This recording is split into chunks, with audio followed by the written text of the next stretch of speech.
All right, in the studio this morning we have Kristy Wood, who is an in-school support manager who is here to talk with us about what's going on in schools today for students and possible solutions to help manage some of the more pertinent issues that exist for young people.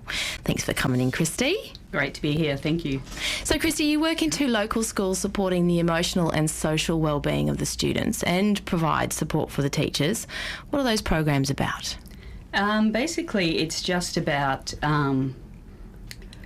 connecting to the kids. So looking at, I've been a teacher for 8 years, and so I've been in this role for the last 2 years. So I was a teacher for 8 years before that. Mm-hmm. And within that time, I've noticed that there's been a significant change in what's happening in schools and in the role of teachers and what we as teachers are being asked to do. Mm-hmm.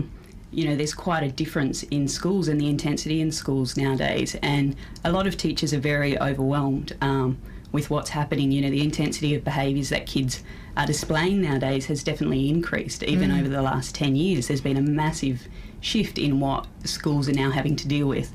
And the role of the teacher has changed. Before, it was predominantly about teaching. Now the teacher is being asked to parent kids and to do a whole range of things. So that is happening, and we're not actually looking at, well, what support are we providing to teachers within this context of, and what is actually going on. Because, ADD, ADHD and all of those things weren't that prevalent 30 years ago, and these behaviours that we're seeing today weren't that common. I was going to ask you actually that's a question along those lines, Kristy, which is sort of you've obviously just mentioned then too that kids are engaging in more intense behaviour, and in your writing you also mentioned that they're engaging in more intense behaviour from a younger age. So what sort of behaviours are you talking about there, Kristy, that you've noted?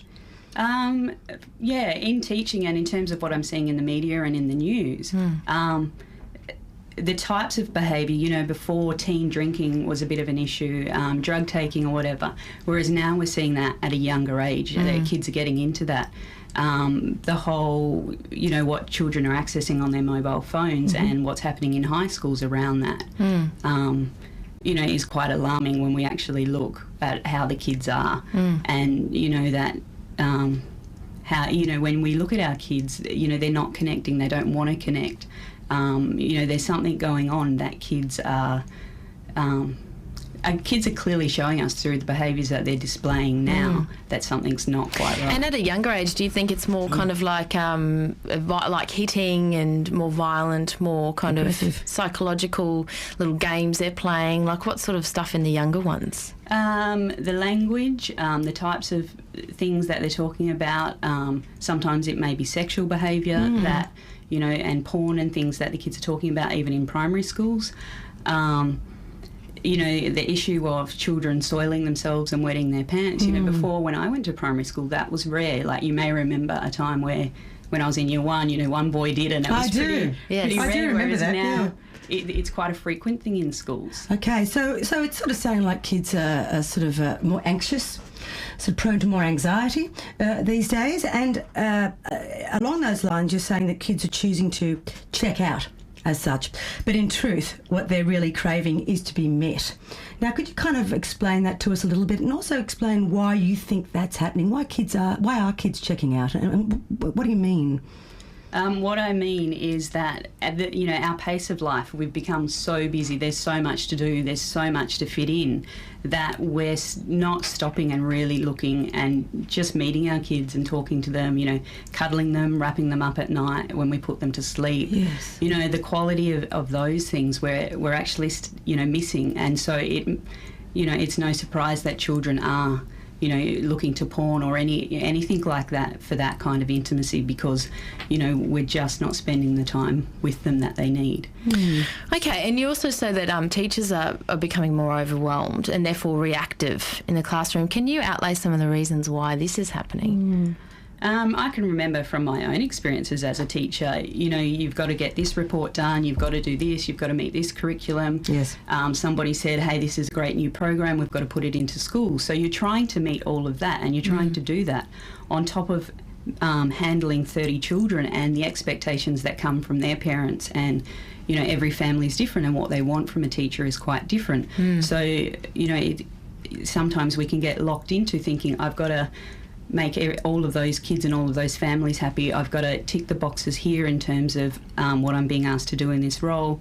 And we get so caught up in trying to do all of that, that the quality of how we are with the kids suffers as a result. That is so absolutely true. And I think you've explained it beautifully, Kristy. And I think sometimes parents, through no fault of their own, may often be very disappointed by teachers because they can perhaps be less patient or more reactive. And I think when you explain it and in all the things that teachers have to do, there is a reason why this occurs. Often, sometimes teachers are just not particularly great, but often. That's true. I am a teacher myself, lovely listen, let me tell you that, so everything's cool. But within that though, I think there's often a reason why teachers are more reactive, perhaps, as I said, and less patient, and not seeing each child as an individual. It's damn near impossible, as you said, with 30 kids in a room, plus 5 billion reports and things to tick off at the end of every day. Yeah. So what is actually going on for them in the classroom? As a teacher? Yes. As a teacher, you are getting bombarded with the behaviours that are coming through, which have intensified.